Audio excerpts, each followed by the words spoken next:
Video 3. Now we're going to talk about how functions and their inverses look when you graph them. Alright, so what we're going to do is we're going to start out by graphing or doing a t-chart for y equals 2 to the x. Well, I'm going to plug in -1, so it'll be 2 to the -1 is 1 over 2 to the +1, which is just 1 over 2. Then I'm going to say 2 to the 0, which is just 1. Then 2 to the 1, which is just 2. And 2 to the second power, which is 4. So on the grid that I have, I'll move that over a little bit, then I'm going to plot the point -1, 1/2, 0, 1, 1, 2, and 1, 2, 1, 2, 3, 4. Okay? I know that that is exponential growth, so the shape I should get should look, something like that. Now, I may not know the equation of the inverse, but I know that whereas this is the original function, I know this f to the -1 of x, which you read f inverse of x. I know, even if I don't know how to say it right, that this means inverse function. And I know that all I do is switch x's and y's. So -1, 1/2 reverses to 1/2 -1. 0, 1 goes to 1, 0. 1, 2 goes to 2, 1. And then 2, 4 becomes 4, 2. So I'm actually going to plot those points on this same coordinate plane. So 1/2, -1 would be here. 1, 0 is here. 2, 1 would be here. And 1, 2, 3, 4, 2 would be here. Alright guys, so if I look at it and I just plot those points, I've got that orange curve. Well guys, look, turn your head diagonally and to the right. Do you see, if you look up this diagonal line, the purple and orange graphs look like that they're going to be symmetric across the blue diagonal line. And that is exactly what happens. So I'm going to extend, and what's going to happen is, just like the purple graph hovers above the x-axis, the orange graph will hover to the right of the y-axis. So what I am seeing is that a function and its inverse are symmetric. They're mirror images of each other across the line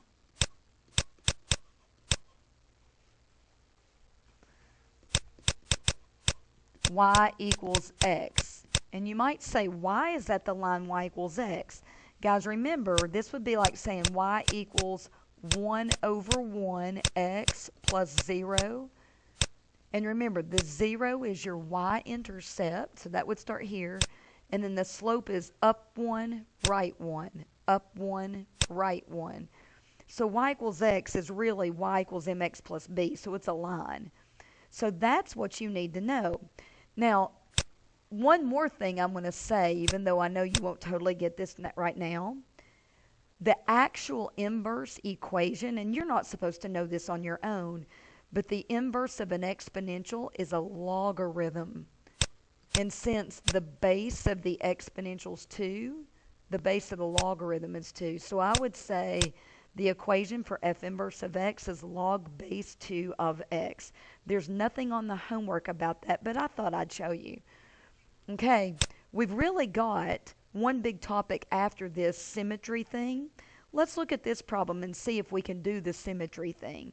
So notice that I have drawn a purple function, and I want to know, first of all, is the purple function 1 to 1?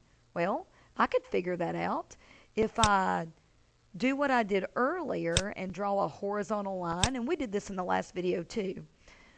Now I'm going to take that horizontal line and I'm going to move it up the graph. Do you see that my purple graph always is touching my horizontal line once and only once? Other than it looked a little bit thick right there, it's just because my purple line's so thick that I'm moving upward. So, by the way, even though it doesn't ask on this problem, the purple graph is 1 to 1. Okay, what it wants you to be able to do, though, is to draw the inverse. So look, I know that, for instance, this point right here would be -2, 1, 2, 3, 4, 5. This is -2, -5. So instead, I'm going to plot -1, 2, 3, 4, 5, -2. So I go from -2, -5 to -5, -2. This purple point is actually, it looks like it's about -1.5, -1.5. When I reverse its order, it's still -1.5, -1.5. 0, 0 reverses and it's still 0, 0. This is 1.5, 1.5. Reverse it, you've still got 1.5, 1.5. So points on the blue line won't move. Now this top point up here is 2, 1, 2, 3, 4, 5. 2, 5 is going to reverse to 5, 2. So 1, 2, 3, 4, 5, 1, 2. Now, if I'm going to try to figure out how to connect the orange dots, I need symmetry. So this purple part of the graph here is going to be a mirror image to that orange part of the graph. The way this purple part of the graph kind of waves above the blue line, my orange graph needs to wave below the blue line. This purple part is below the blue line, so my orange needs to go above the blue line. I got it a little bit far away, but I've got the right basic idea. See this top part of the purple graph, how it goes above and away from the blue line? So my bottom part needs to go below and kind of away from. So there would be my inverse.